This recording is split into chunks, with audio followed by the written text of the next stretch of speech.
Morning, everyone. Okay. I call to order the June 25th, 2025 Planning Commission meeting at 9 a.m. We are meeting in the Manzanita Hall as well as via Zoom.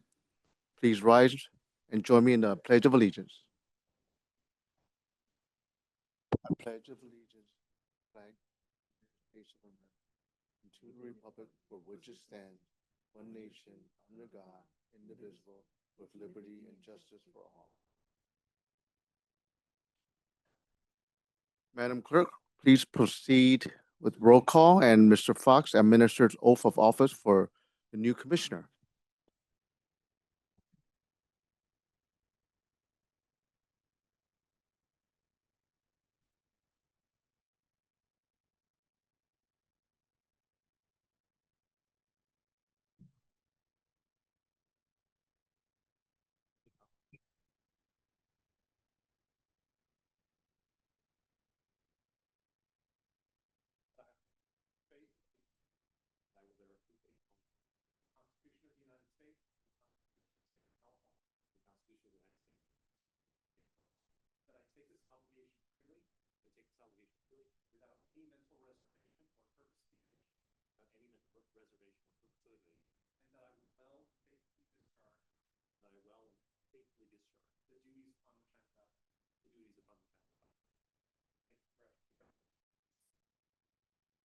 Thank you. Commissioner Garcia?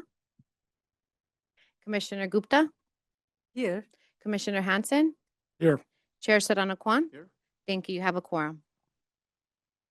We will now open public comment for items on the consent agenda and items not on the agenda. Madam Clerk, please proceed. Thank you, Chair. I will first call upon members in chambers, followed by speakers on Zoom. For in-person comments, the speaker slips are located in the back of the room.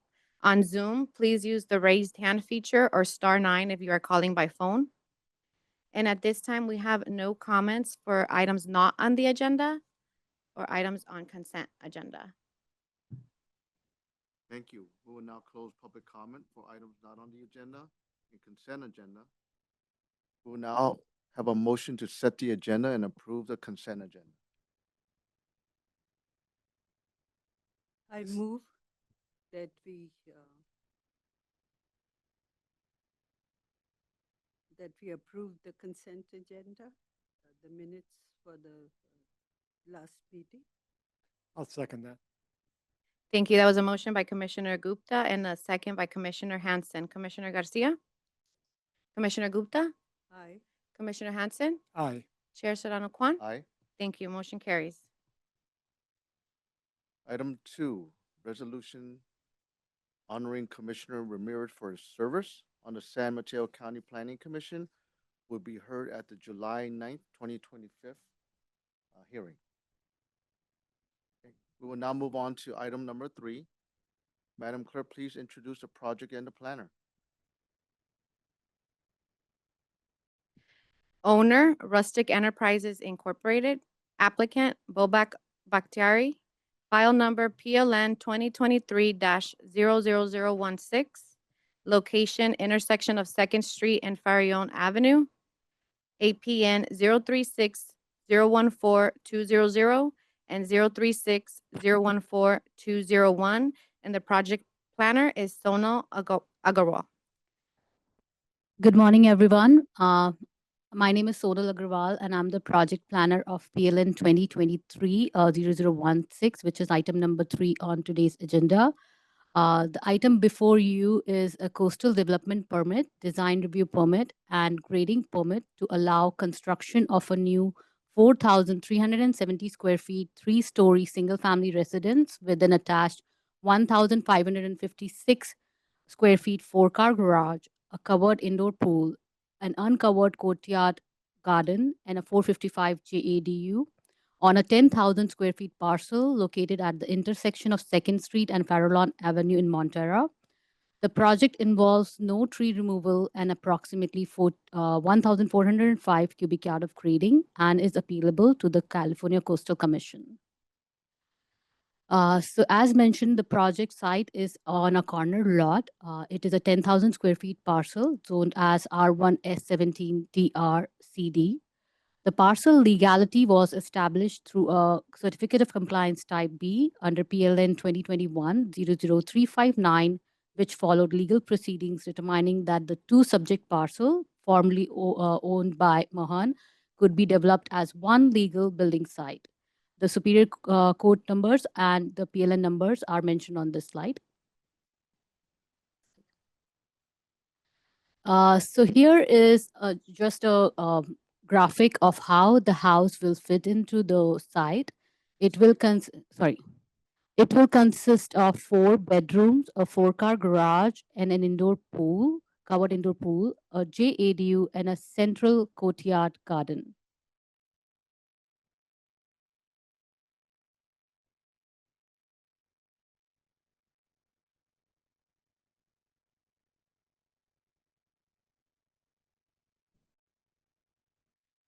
Here is the site plan of the project site. The garage entrance will be provided from 2nd Street, and the main entrance door is located on Farallon Avenue. The site actually is on a steep slope. It slopes upward, because of which the central courtyard garden, by the time you reach into the center, will be at ground level. And it will also help filtrate water into the ground back. There is a view of how the ocean would look from the corner of the site, and as mentioned, it's a corner lot. And yes, the site meets the setbacks which are required for this district, which is 20 feet for the front and 10 feet for the side. Since the garage is actually meeting the requirement for slope, it can be located at 10 feet from the front property line. Here is the garage level floor plan, which shows a 4-car garage, approximately 1,056 square feet. There will be a full bedroom and bath located at the garage floor level. Here's the first floor plan, which shows a living room, kitchen, 2 bedrooms, a covered indoor pool, a JADU, which is not subject to Planning Commission's review based on state law, and a central courtyard garden. The central courtyard garden, by the time you reach toward the center, will be at ground. So it is basically not located too above, at a higher grade from ground. And it will contain edible plants and native plants. The master suite, which will be located on the 2nd floor, which will contain a closet, bathroom, and a master bedroom. Here is the front and rear elevation of the house. The house will have a modern design. It will have board and batten, cedar siding, standing seam metal roof, glass windows, and railing. And it complies with the height regulations of R1S17 district. So the proposed building height is 23 feet, 8.5 inches, where 28 feet is the maximum allowed. As mentioned, the house complies with the height restriction, and the garage is allowed to protrude because of the slope of the site. The garage will be located at 10 feet from the front property line.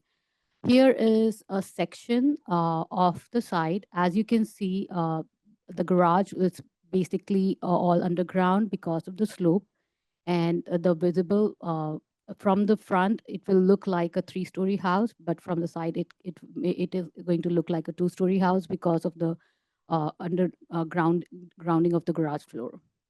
And the pool is at the back, which is covered. So during the review process, staff received comment from Green Foothill about potential wetlands in and around the site. Staff asked the applicant to conduct thorough analyses of these wetlands and received a biological assessment report, which confirmed 2 wetlands across the street, ditch 1, which is at Farallon Avenue across the street, and ditch 3, which is on 2nd Street across the street. These ditches were confirmed to be wetland. The study found no impacts to these wetlands, and there are no wetlands present at the site. Staff worked with the applicant and had a few meetings to go over the proposal, and the house size was reduced as a result. The proposed setbacks are 64 feet from Farallon Avenue and 61 feet from 2nd Street. Per policy 7.18 of LCP, minimum requirement is 100 feet, but setbacks can be reduced to 50 feet when no alternative is present, and proposed setbacks are demonstrated by a professional biologist, which is the case here, and it is to the satisfaction of the county.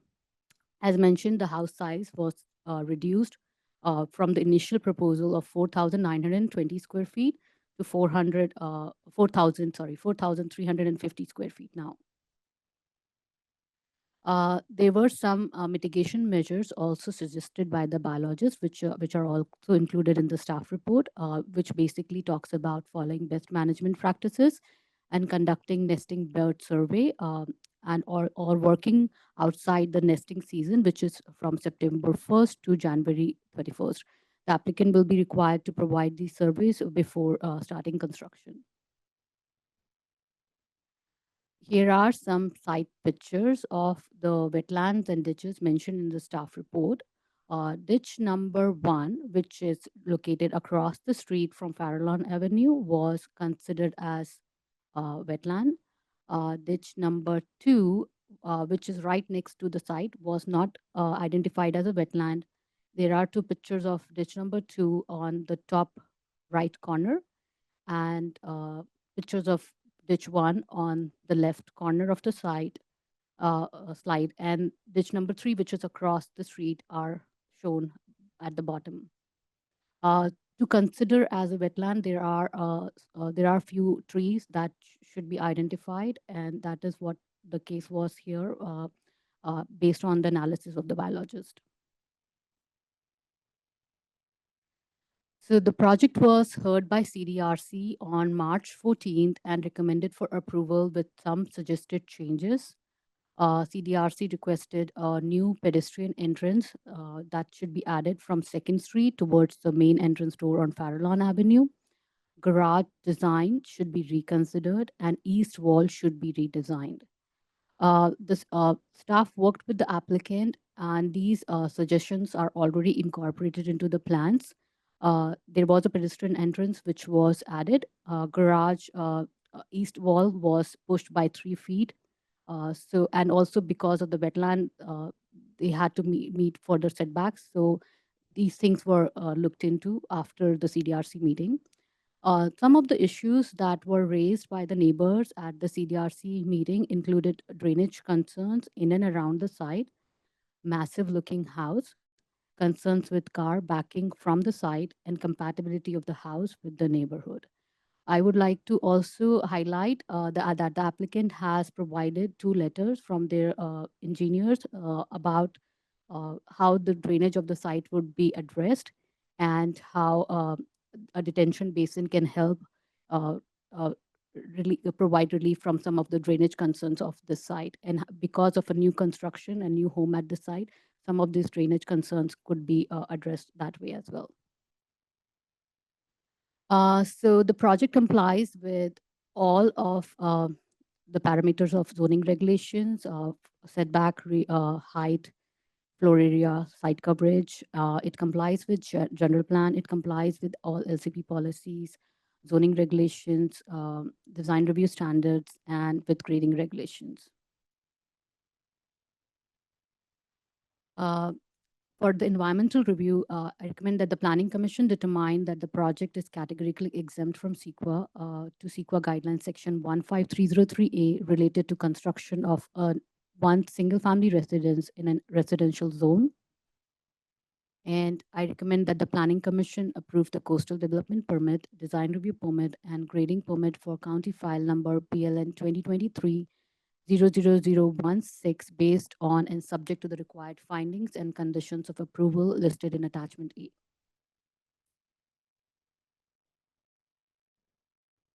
That concludes my presentation, and I'll be happy to take any question that you may have.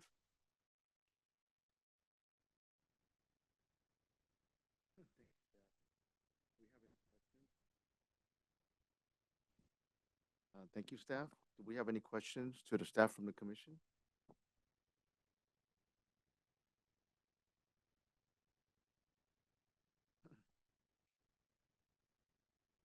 Please.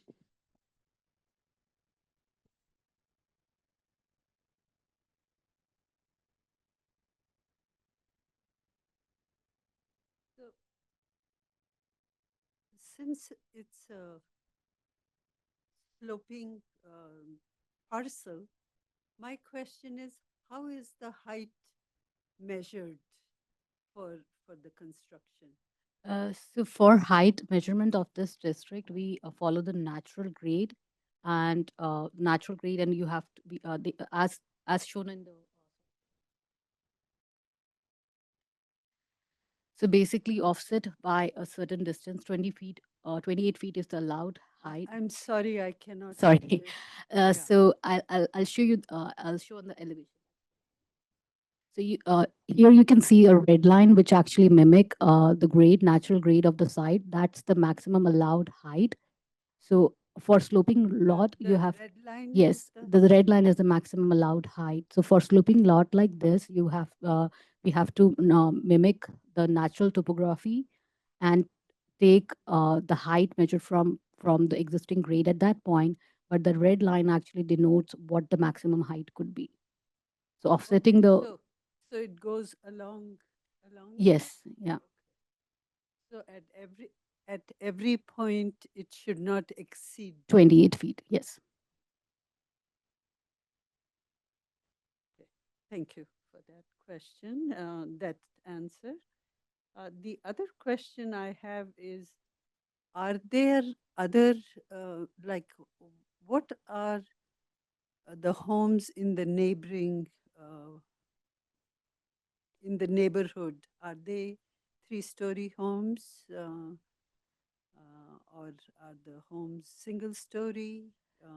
I would say it's a mix of single story and double story, and yeah, it's a mix as seen elsewhere also, like in other neighborhoods. Because the correspondence, I'm not sure if I'm speaking closely. Is that okay? Okay. So, because in the correspondence, there was something mentioned by some of the neighbors that that this is out of place, the So size of the home. so there is a existing two-story home right next to the site.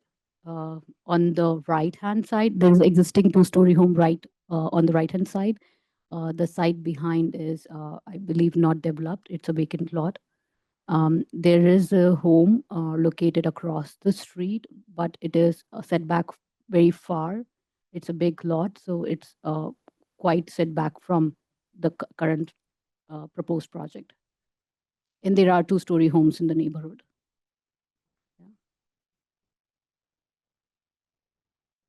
Oh, Yes, please, go ahead.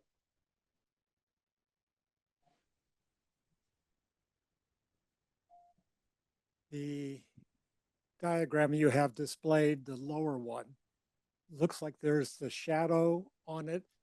That's the house that's would be next to it. Uh, mm, I think the shadows here are representing the trees. Yeah. The house next to it is not shown on this elevation diagram. Because when I was reviewing the AR, I assumed that was the shadow. If we can go to And the when I went out there, third slide, I think that the house next to this site is shown on that graphic, the first couple of slides. oh, go back. Hello? Yes, so it's here. The house, as you can see here, the house in the house in blue is the actually existing home there. Yeah. So to answer your question, you can see the house next door is as high or higher in spots.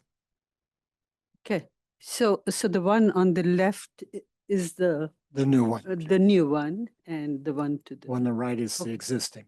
Okay, got it, understood. Okay, Nice. I interpret that correct. Yes. Okay, Yeah. thank you. Yeah, there were a lot of drawings in the project reports, so sometimes it was a little confusing for me. But thank you, thank you, Fred. Um, the other question I had was CDRC had recommended several changes, and it appears to me that they were all taken care of, like staff work, the Yeah. applicant, and they were all Yeah. addressed. Yeah. The CDRC also mentioned that staff could work with the applicant to think about other options that can help address the garage concerns and other concerns. Right, like kind of softening Yes, softening the the facade and yes, the looks from the street. Yes. street view and things. Okay. And my last question is MCC, the Mid-Coast Community Council, had was concerned about this flood management, how that would be taken care of, like that should be addressed. So, at what stage is that going to be take like? Is So it at I the permitting stage? so I think there is history of flood and drainage problems in the in this neighborhood or in this area. But the for this particular project, there will be detention basin installed at the site to address any drainage issues from the site going outward to city or county um, channels. But in terms of managing the whole bigger problem, uh, it will. I don't know if this will. The burden is on one project to address the flood issues of the whole neighborhood. Yeah, but the project will incorporate drainage channels and detention basins, which are asked by the county, and it will meet the drainage manual of the county to address those concerns. And do we have anything in the conditions of approval? Yes, the drainage engineer has reviewed the project and provided conditions of approval. And the project was also reviewed by Department of Public Works and other agencies. Yeah. Okay. Thank you. Thank you. Any other questions? Not, thank you, Commissioner, for your questions. The applicant, sorry. Actually, I have one Sure. quick question. Part of the extra conditions of approval that were put forth by the CDRC involved a pedestrian entry on Fairlawn Street, and I can see that on the plans. Sorry, I can't hear Oh, you. sorry. There was a note about adding a pedestrian entry from Fairlawn Street. Yes. And I can see that on the plans. Yes. Specifically, well,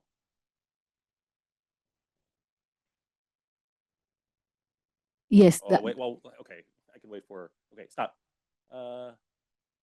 Yeah, there along Fairlawn, there was what appears to be a ditch Yes, there is a ditch along Um, Fairlawn as well. on the applicant side, not the. Yes.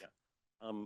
What, how was that resolved? I just didn't see that. So the ditch, which is right next to the site, which is ditch number 2, is not was not identified as wetland. So that ditch is going to remain there. Right, I just meant how, how is the pedestrian entry gonna work? If the ditch is- So the pedestrian entry will be only on the site. It will not cross the property boundary, so it will not impact the Ah. ditch. So if you see on the screen, the curved portion, that is the pedestrian entry, which was asked from the garage or the driveway to the front entrance door of the house, Oh, which is okay. on Fairlawn. I guess I was a little unclear as to how that's an entry from the street, if. No, the entry was asked from the garage to the front entrance door. It will not cross the property boundaries. I see. All right.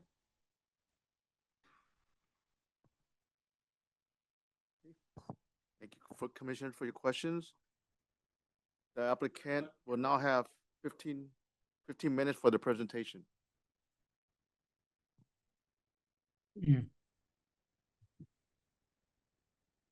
Hello. Hi, go ahead. Oh, hi. Good morning. I have a radically unruly and insomniac toddler, so I apologize if I have a disheveled essence here. Um, I wanted to thank the staff for being so wonderful in this um, lengthy process. I believe it's been a few years, and I uh, I just wanted to convey that we've we've had quite a few adjustments in the last 2 years, and I feel really great about this project. Um, some of the other work I do has to do with environmental impact mitigation. So we've I run Consumer Protection Foundation, and it's essentially an environmental group, and so I'm pretty hyper vigilant and mindful about the need to, try to mitigate environmental impact with these sorts of projects. Um, I know I only have a few minutes. Just wanted to thank the staff again for being so helpful with what has felt kind of like mind karate at times. Um, I just wanted to introduce my architect for any technical questions. Al, I believe you're on. Good morning, everyone. My name is Al. I'm the architect for Mr. Bobak, and I'm here with Peter Anderson, who's the principal of our firm. And I also believe Marcel is here, who's also a project team member. So actually, Sona already did, I would say, 80% of the introduction. When I'll just add on to some other items which I thought will be useful and important in the overall the iterative process of the overall project. Could we let's go to the next slide really quick.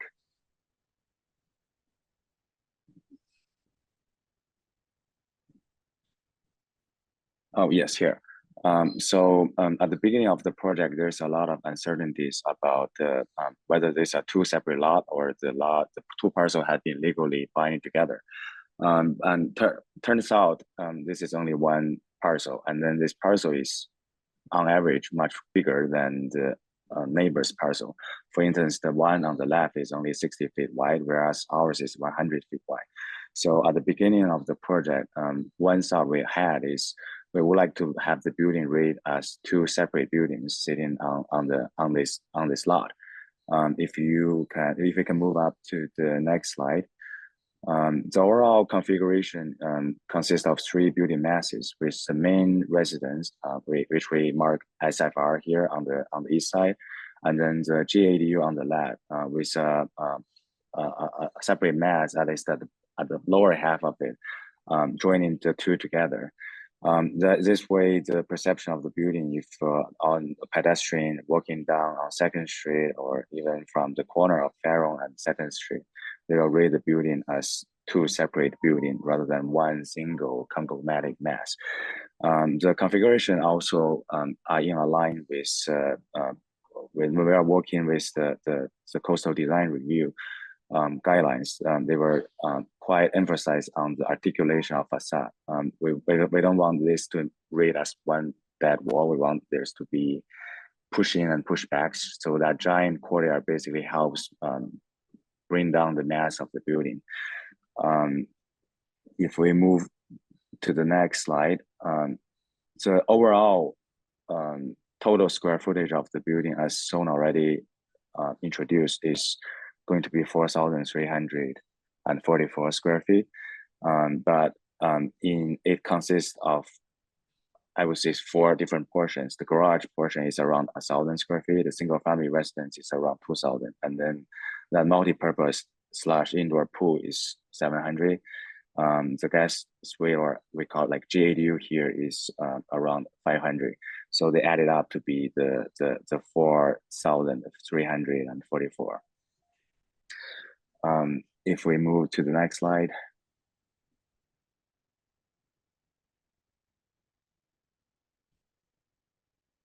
Sorry, could we move to the next slide really quick?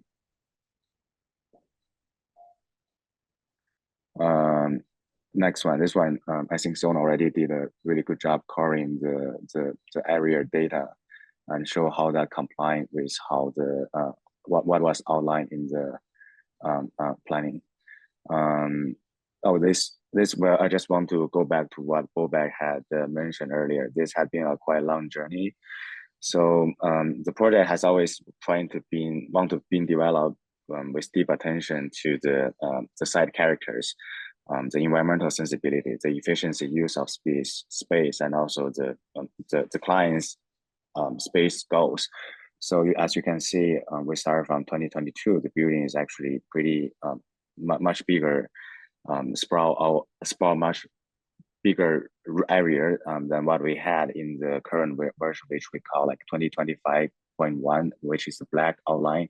So we are always trying to do an iterative process, trying to juggle, to maintain and find the right balance between everything we had trying to achieve. If we can go to the next slide, please.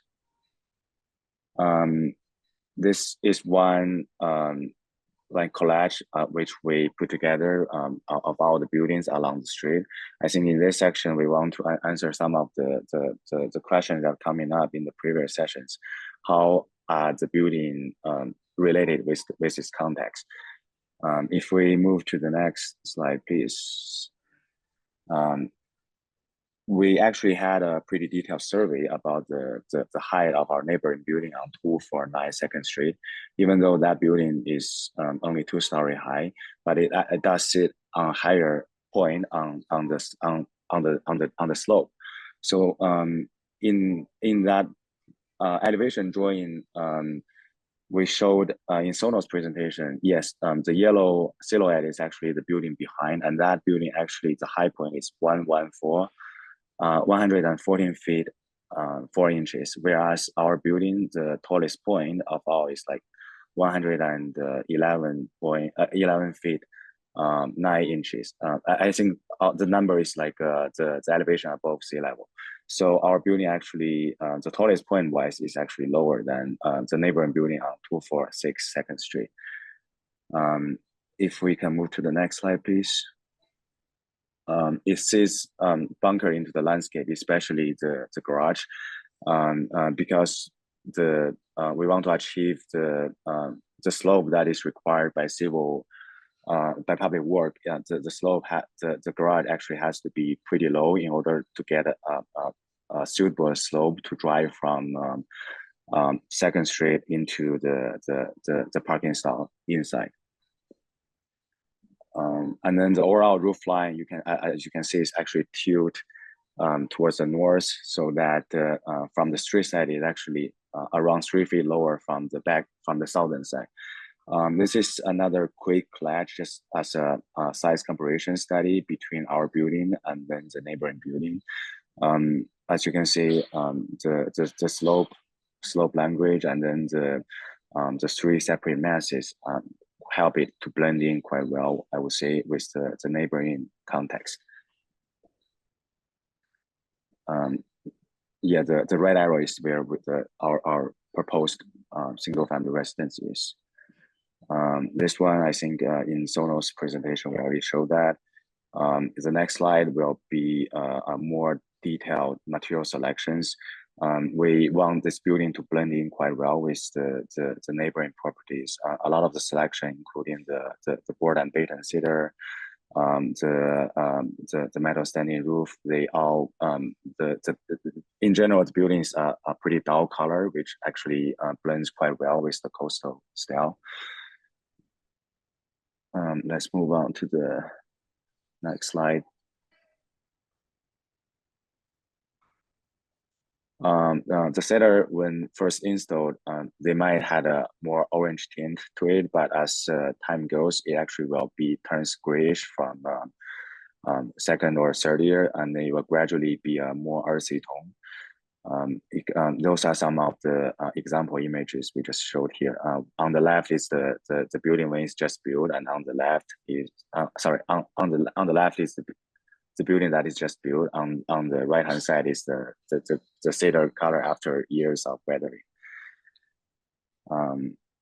let's go to the next one. I think that's another example which will show how the cedar panel will get more earthy tone as time goes. On the right hand side, I think the combination is quite similar to what we have been envisioned. We will have some exposed concrete stem wall and also the cedar panel with metal standing roof. The overall material palette combinations will be quite similar to what we envisioned for this project as well. Let's go to the next one. Thank you. And you have 5 minutes. Okay, let's speed up a little bit. This one we already covered. The yellow silhouette is the neighboring building. Let's go to the next one.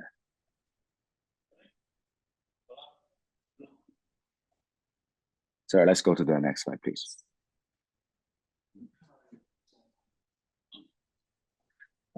We had a few visuals just trying to give everyone some visual appearance of how this will look once it's built.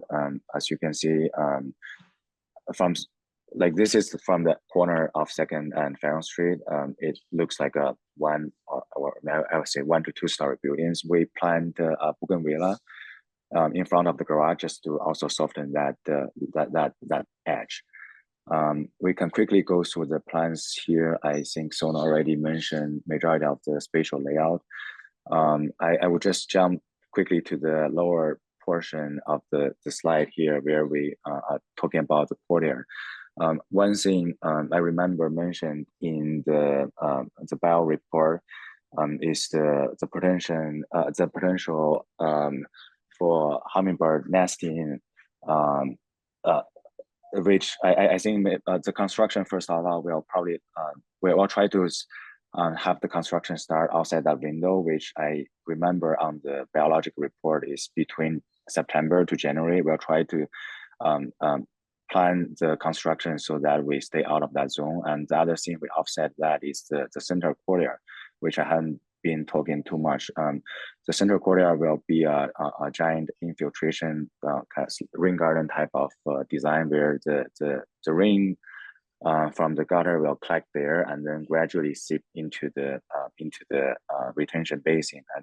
And as the civil engineer originally proposed, majority 100% of the water that run off from the roof or all the impervious surface will be contained within the site. And also on that courtyard, we will plant some local species plants where there will be help attract hummingbird, and there will be a manzanita tree that will be also help with the nesting of hummingbird. Yeah, I think that's all for the presentation. I don't know if any of our team member want to add anything on top of the what I had there. But if not, we are happy to answer any additional questions that is from the public. Just one quick note, all the plants here are also low water consumption. It complies with the willow requirement as well.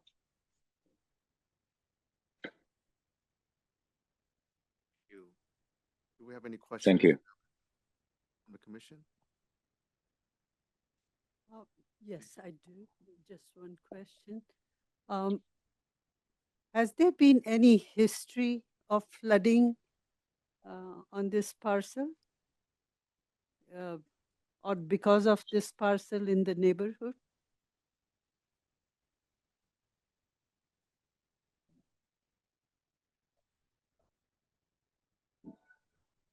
That's a question That for the question- applicant, regarding any standing water on the project site or flooding in the area.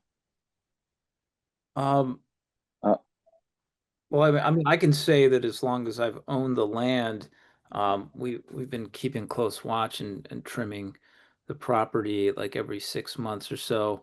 I have not noticed any flooding on the land or any significant notable water accumulation. Yes, thank you. And perhaps I can help answer the question. The property site is not in a designated flood hazard area. I think the issue that's been raised by the commenters is that there might be localized drainage issues. You know, this is a neighborhood that doesn't have much in the way of stormwater control infrastructure. So some ponding on the streets during rain events is not unusual. I think in this situation where we are in, the applicant will be improving the property with proper drainage facilities, it will mitigate any contribution that this property has to the pre-existing drainage issues. Thank you. Thank you.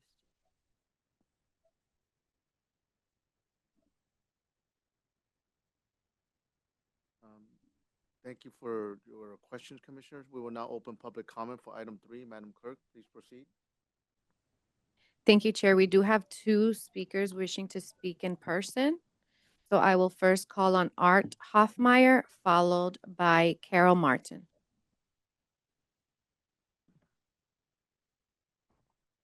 Thank you. Good morning. My name is Arthur Hoffmeyer. I live at 668 Farallon Avenue. Can you hear me? Okay. I'm a little hard of hearing, so I couldn't hear for a little bit. Sometimes the heart speaks louder than zoning regulations, site maps, aerial views, and policy numbers. Excuse me, I urge each of you to visit Montera.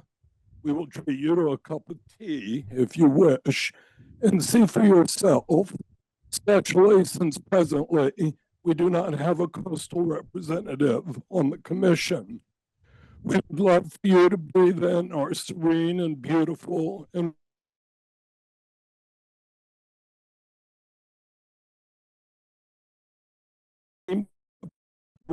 parameters.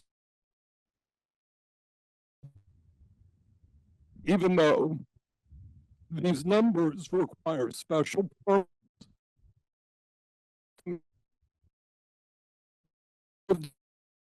for more than 30 years, which is with many who live here. Sometimes the heart speaks more to the truth than the codes and the policies.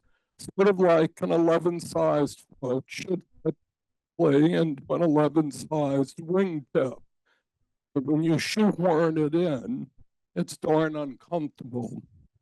The corner parcel on 2nd and Farallon is a block from the sea, a block from the entrance to the Golden Gate recreational area, and a stone's throw from wetland to the north and the east. The intersection is 2 narrow established cypress and 80-year-old pines along their sides. Wildlife is plentiful. Seabirds pretty much every day. Hawks, mostly red-tails, soar above the meadow. And an egret was spotted just yesterday out in the field. Don't hold your breath waiting to see a red fox. They're out there, and we've seen them. And plenty of hares and deer and squirrels, of course, and coyotes and raccoons. And well, you get it. We live in a quiet, park-like, hospitable to animals neighborhood comprised of beautiful small homes on spacious parcels, many hundreds of square feet larger than the proposed site. Property owners, God bless them, even decided not to build more imposing residential structures so as to preserve the countryside character of the area. Yes, there are larger homes, but none that the neighbors can think of within the radius of this project that are even close to the 4,000 square foot proposal. Just to give you a more precise idea of scale, project's garage, larger than the homes adjacent to, 10 yards in 3 directions. To build this home, nearly a battalion of upwards of 200 holes need to be taken away to create a buildable site. An indoor swimming pool is for this Malibu style home. Residential density is exceeded. Because junior accessory buildings are not figured into the numbers whisper that all is okay. And residential units allowed on the coast per year succeeded with this project. But because the numbers exempt the 70 proposed Moss Beach so-called affordable units, numbers again whisper nothing to see here, all is okay. The neighbors just want you to know they love their neighborhood. They want you to know they support housing, and they still have built on the properties we own. They also want you to know that sometimes art speaks louder than the legal guidelines, which have been stretched and mitigated with exceptions and extra permits to accommodate this project. Sometimes, not necessarily even most of the time, the heart sings a different song. Visit, hear the melodies we hear every morning. So you make your decision. Thank you. Thank you. I will now call on Carol Martin.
My name is Carol Martin. I live at 700 Farallone, which is that home right below. You see how the street kind of curves down like that on Farallone? I live in that one-story rancher. And I just want to talk about the safety of this potential home. Every day I walk up Farallone. A lot of people walk their dogs down to GGNRA, which is now a national park. Many cars come down 2nd Street and make that left turn to park down there at the bottom of the street. So we have a lot of traffic. There is no stop signs there at all. Many cars on 3rd Street, which is right up above that red arrow, they will make a right turn to come down Farallone and then make a left turn on 2nd to avoid stop signs on Main Street so they can get to Highway 1 faster. So there's a lot of traffic coming down Farallone, making a left blind turn at 2nd Street. Now there's no stop sign there, and yet there's 2 proposed garages there with cars potentially backing up. And also cars park across the street from this proposed home. So there's even less visibility when these cars are turning left onto 2nd Street. It's a very potential dangerous situation. It is now even. And when I'm coming home, I come to a complete stop before I turn left onto Farallone to go to my house. There's no stop sign at all as it is right now. And having 2 garages right there near the corner with no stop sign is, I think, a very dangerous situation. Plus the fact Farallone, where that red arrow is only 16 feet wide. It's very difficult for 2 cars to even cross each other going up and down that street. There's no sidewalks. There's 2 culverts. You called it a ditch. It's culverts that help with water drainage down Farallone. It's a really tough street, and it's where the front door is to this house. I don't even know how that's going to happen. I just really think this is a massive project for a 10,000 square foot lot. There's a lot of building there. I don't know anyone who's got 2 garages and a built-in pool. That's a beautiful project for a 20,000 square foot lot. but it's pretty impressively big for where it's going to be. And I really have safety concerns. That's a very busy area because of GGNRA and all the walkers and all the cars. So anyway, that's what I wanted to say. Thank you. Thank you. I will now call on Sarah Dye on Zoom. You will have 5 minutes.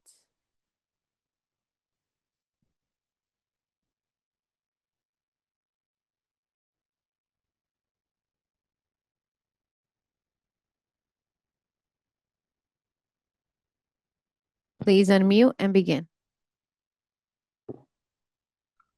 My name's Jeff Dye, and I'm on 175 Second Street, which is where Main Street comes down the hill and takes a T into Second Street. My lot's straight across from that. So I'm down the street from the proposed project by the block. I agree with the previous comment about the traffic coming down Farallon and turning left onto Second Street in order to avoid stop signs and to hit Highway 1 sooner. The cars that come around that are in a hurry are exceeding the speed limit of 20 miles an hour in our neighborhood. They're going at least 30. I agree that the narrowness of the road coming down that hill and the potential of having a garage on the corner there creates a blind spot for anyone trying to navigate that corner. As the previous caller pointed out, there is traffic. That is a very common and popular route for anyone in Montara, neighbors alike to or public, to reach the trailheads for the GGNRA. It is an uncontrolled intersection, and the neighbors across the street coming down from Second Street, the unpaved area, also have to be very cautious about anyone coming down the hill. So that's one regard. The other regard is I also agree that the size of the project is out of scale to the very small houses that are in the neighborhood. The comment that there are two-story houses kind of took me by surprise. Yeah, these are two-story houses that were built in the 70s, and I don't know what their combined square footage is, but if it's anywhere near 2,500, I'd be very surprised. And in regards to the house right next door, yes, that is a two-story house, and it may have higher height lines than the proposed project, but it is still a much smaller house. The footprint of the proposed lot with the swimming pool, it just doesn't fit the neighborhood.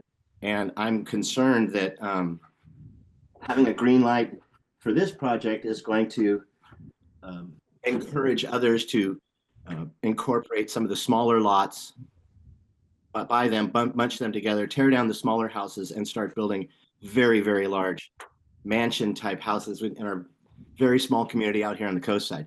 We haven't had any eyeballs on us. There's all sorts of projects that could be done out here, including the Second Street project for all the residents that are on Second Street, that unpaved portion.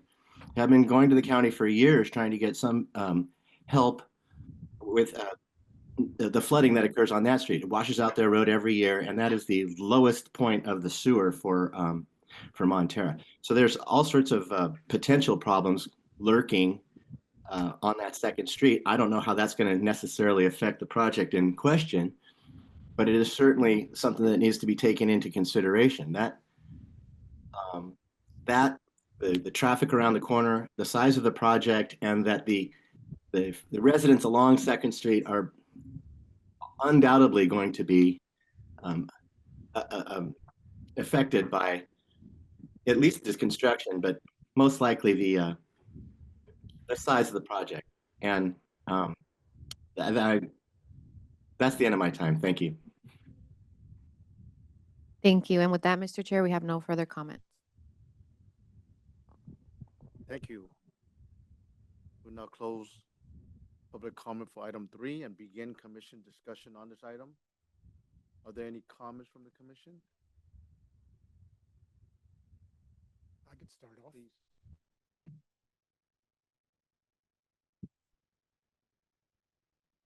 Having been out to the site, it is a very beautiful site. when I first look at the AR plans, I was kind of surprised about the square footage. You don't see many 4,000 square foot come in front of us.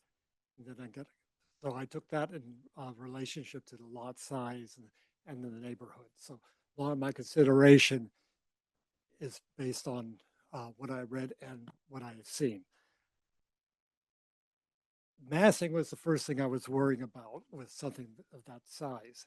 The massing on three sides, particularly looking at the drawings and to the situation it is out there, I thought it was a marvelous way of doing it. It really doesn't make it look big on three sides. Looking at the diagrams on the north side with the garage, the two-dimensional design made it look bigger than I think it's going to look. The ADU on one side, the main house on the other side, the real low pool, it's going to look like a little insets, a little like its own valley, things like that. I think it's really going to work. The only thing I could have thought that on the drawings that bothered me, and this is really nitpicking on my side, just take it as a nitpick, please, is that the garage doors on the drawing look with the lines going across in solid, made it look big to me than it really is. Maybe if they looked like swinging doors coming out or something, it wouldn't look something different, but then I am not a designer, just an observer. So take it only as that.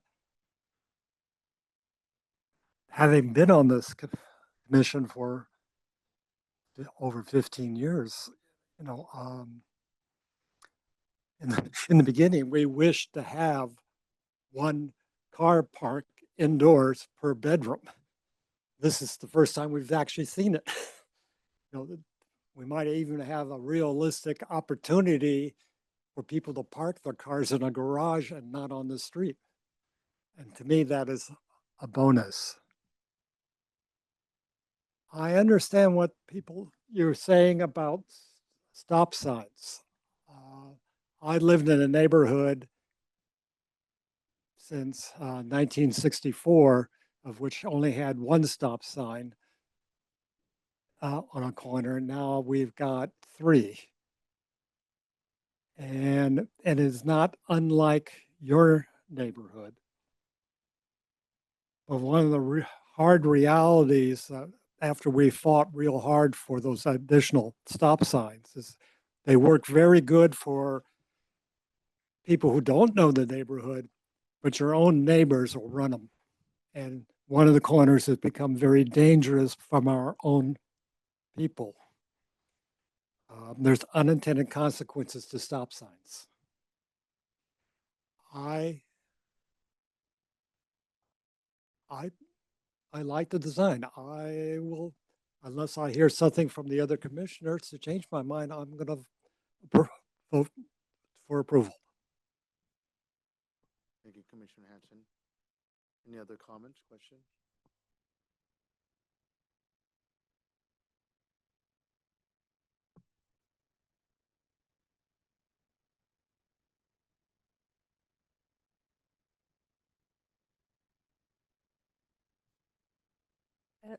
As I have heard uh, from our project planner as well as the applicant, the parcel is bigger than most of the neighborhood parcels. So it does have more space to build.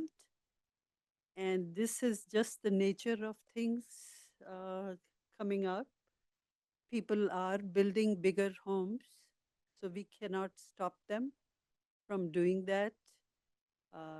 I can see the concern that other neighbors have that they only see smaller homes in the neighborhood and they like the character.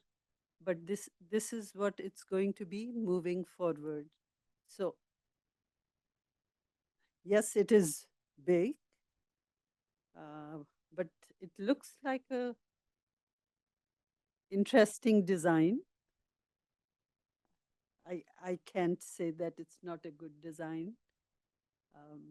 Whether I would build it, a home like that, it's not my place to say one way or the other. So yes,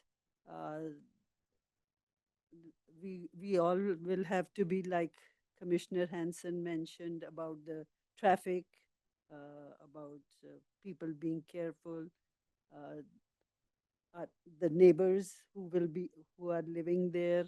Yes, it's going to be very careful. Just today, I was driving on 101 and was delayed by 40 minutes because there was an accident there. And okay, so we all have to be very careful as to how we drive, how careful we have to be. So keeping all those things in mind, it's all upon us, how we take safe, how seriously we take the safety. So no, I'm going to support it. That's all I can say. Thank you, Commissioner Gupta. Thank you. Any other comments or questions?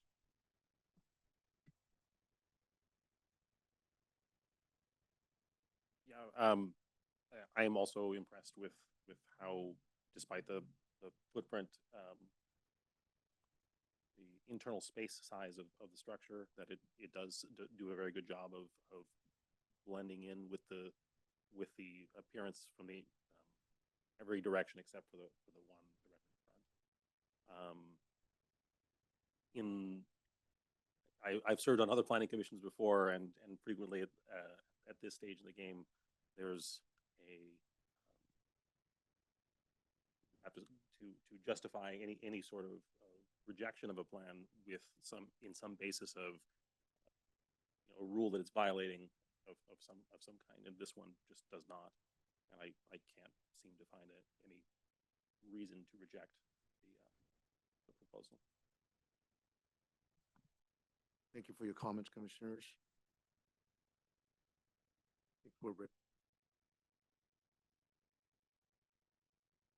I would like to make a motion that the Planning Commission approve the coastal development permit, the design review permit, and the grading permit for county file number PLN 2023-16, based on and subject to the required findings and conditions of approval listed in attachment A, and that the Planning Commission has determined that the project is categorically exempt from CEQA pursuant to the CEQA guidelines section 15303A related to the construction of one single family residence in a residential zone.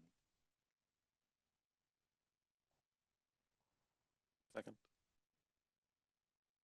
Thank you. That was a motion by Commissioner Hanson and a second by Commissioner Garcia. Commissioner Garcia, Yes. Commissioner Gupta, Aye. Commissioner Hanson, Aye. Chair Serrano Kwan. Aye. Thank you. Motion carries.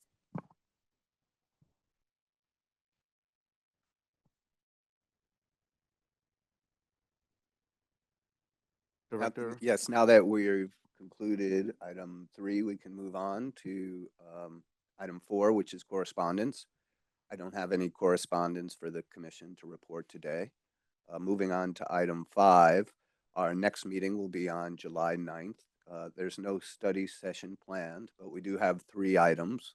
As noted earlier, we'll consider the resolution honoring the service of Commissioner Ramirez. We've got a coastal development permit for proposed improvements at Fitzgerald Marine County Park. And we've got a coastal development permit and a design review permit for a major remodel of a single family residence in Moss Beach on the coast side. Moving on to the director's report. Thank you for being flexible about our meeting arrangements today. As you may know, the Board of Supervisors has got 3 days of budget hearings going on. The Planning and Building Department's budget was considered yesterday. And there was some interesting questions and discussions. If you'd like to tune in, I'm sure it's recorded on the board website. But they will be doing work in the chambers during the next few months while next month, I should say, while the board is on recess. So our July meetings will continue to be in this room, Manzanita, excuse me.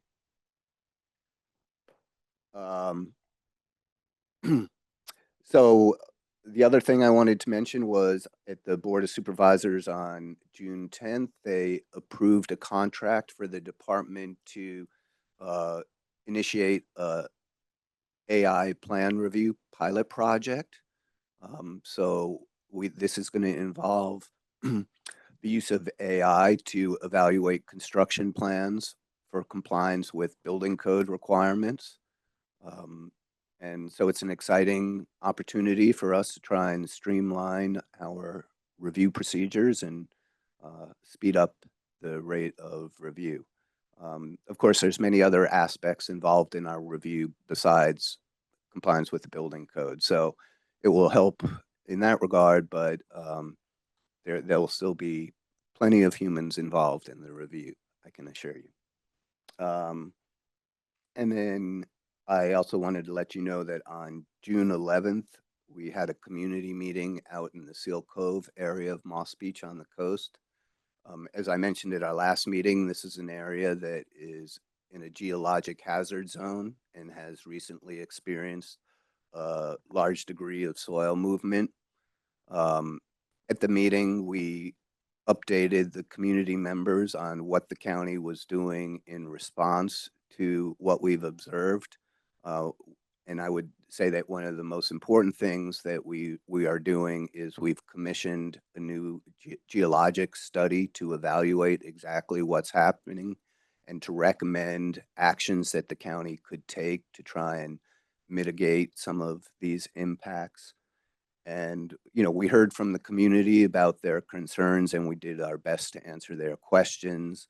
The county staff team committed to returning to the community towards the end of the summer to report back on the findings of the geologic study and to respond to some of the issues that were raised during the meeting. So that concludes my director's report for today. Be happy to answer any questions you may have. Steve, I do have a question regarding the pilot project with the AI. Mhm. Is there this kind of a fascinating development? Just curious how that's going to be implemented and what is the expected outcome? Sure. So the building code, as opposed to some of our planning policies, is pretty black and white. You need to construct your projects in certain ways.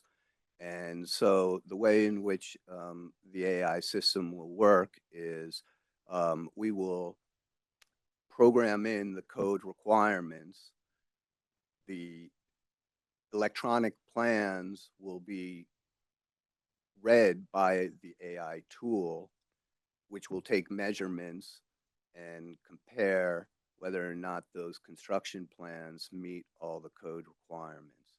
It will then produce a spreadsheet that identifies where inconsistencies have been identified by the system. Those inconsistencies will be reviewed by a plan review expert to determine whether or not the system made the correct determination.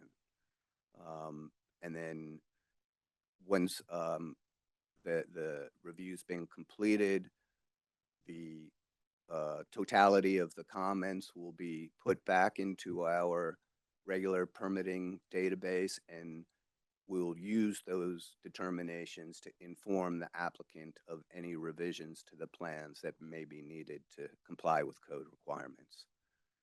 Currently, that plan review process is done primarily by outside third-party firms. So the department has contracts with various outside firms to do this. And our hope is that this AI plan review system will allow us to do more of the plan review in-house, become less reliant on outside parties, and enable us to do it more efficiently and consistently.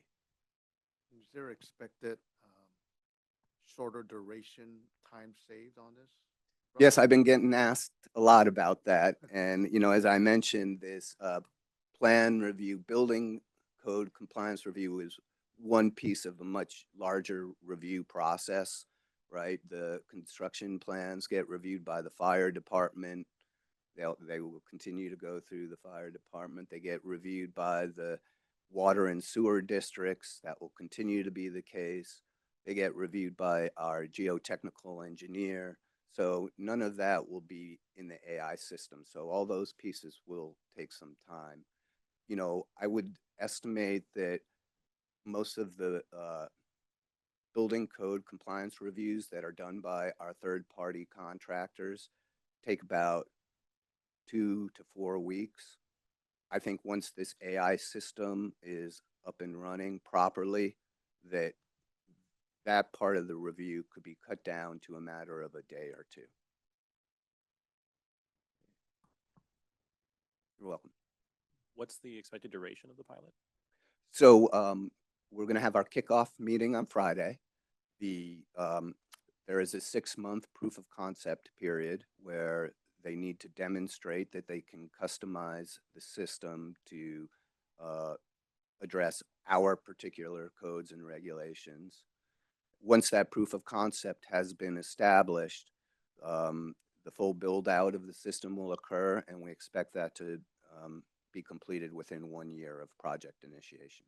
How many plans do you think are going to be evaluated through the system in that duration? Yeah, that's hard to say. I think, during the proof of concept, we will be trying to start small and build as we go. But once it's up and running, I mean, we process over 3,000 building permits a year.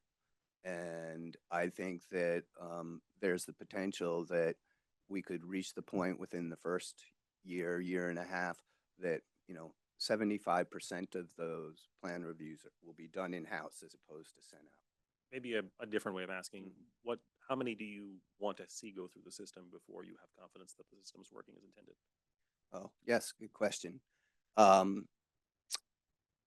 think we are going to want to, so there's kind of 3 components to the system.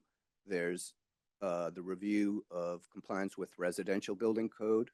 There's review of compliance with the commercial building code. And there's review of compliance with our zoning standards, setbacks, height, floor area ratio, and so forth. So I think we want the proof of concept to demonstrate success in all 3 of those criteria, and for, well over a dozen projects in each criteria. So yeah, I think it's an exciting opportunity. I will keep the commission posted on how things are going, and be happy to report back on the progress. I think I'll be able to better answer some of these questions more specifically once we have the project underway. So have some new people been hired for that, to work on that? No, I think our existing staff and team is ready and excited to test out the system and to help integrate it with our current workflows. We're expecting it to be a time saver. There is the possibility, though, as we start doing more in-house plan review, if we can be successful at that and actually, try and, I mentioned the 75% target of in-house review. If we can get there or even beyond that, we may need to add some more plan review staff to drive the system. But at this point, we anticipate we will be able to move forward with the project with existing staffing levels. So was there a base tool that was used as a starting point to customize it to counties' use? Yeah, know, so yeah. currently the planning and building department uses a number of software tools. The primary system we use is called Excella. That is kind of our permit database, and it's got a public-facing interface called Excella Citizens Access. So applicants submit their plans through Excella. It's moved through the Excella system into an electronic plan review system. Right now, we use a software called Bluebeam, and the various review agencies review the electronic plans on this Bluebeam interface. And then the results from that review go back into Excella, which then gets pushed out to the applicant. So what will happen with the AI plan review system, it will be integrated into these systems so that when the plans go into the Bluebeam system, they will be routed through the AI system for the AI review before it's placed back into the Excella system. Do you know what data set it's going to be trained on? What data set? The AI is going to be trained on. So it's going to be the California Building Code, the resident. No, I guess I'm not the technical expert here, so. obviously you're going to feed it the building code. Right. What I mean to say is presumably it's also going to be reading pre-existing submissions and evaluations of submission. You know, Yes, validity. I think that's a good point. I mean, one of the pieces of the work done by a plan reviewer is a new proposal comes in. If it's a remodel or addition to an existing structure, we look at what was previously permitted, right? Is that what you're Well, getting at, yeah. Commissioner Garcia? I guess what I'm asking is, so anything that it's previously seen, you can have a decent suspicion that it's going to give you the same response that it also has in memory. I was asking about the training data, just as a thought of how you might accelerate the number of systems evaluated or number of attempts evaluated before you build confidence. You could, unless it's in the in the training set, you could feed it, plans that have been previously submitted to this organization, and unless those were part of the training set, which is why I was asking what the training set was. Yeah, I understand what you're getting at, and I think we certainly will be making use of existing plans to test the system out. Did I answer your question? Sure.